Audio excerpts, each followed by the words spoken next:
AITA for telling my bio sister I'm sorry she wasn't adopted, but that doesn't have anything to do with me and I owe her nothing? I, 25M, was placed in the foster system by my bio parents when I was 2 years old. I was adopted some time later by my real parents. I recognize that I'm extremely fortunate and lucky to have been adopted before I had any real memory of the system, and that my parents gave me a better life than I would have ever had if I had stayed with my bio parents. I grew up privileged, went to private schools, had holidays abroad and had my tuition paid fully when I started uni. I was loved, and never lacked anything.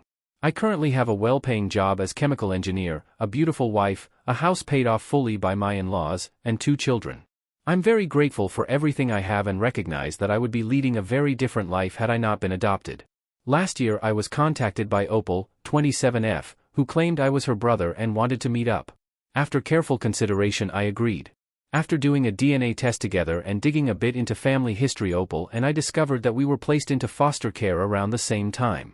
Usually foster care will try to keep siblings together, but for some reason we were not registered as siblings and were placed into different foster homes, probably due to having a different dad/surname, and being given up by different people.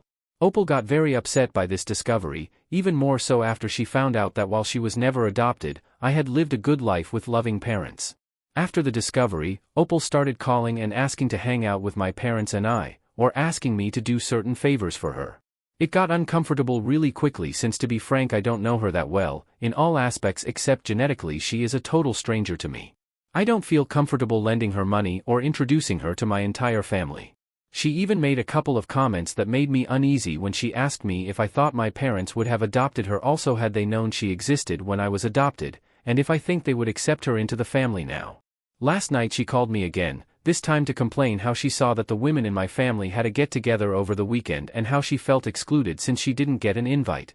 I told her that I get that she's upset, but that was a family get-together for all the women and she's not family to them, so she's not entitled to an invitation. Opal began screaming at me how it was unfair and how since I'm considered family she should be considered too by extension, and that I owe it to her to make sure my family invites her next time since it's the least I could do for her as someone who got adopted.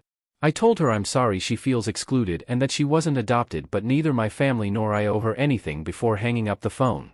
Since then I've been receiving non-stop texts calling me an a-hole and an evil jerk. I'm starting to second-guess myself and need an outside perspective on the situation.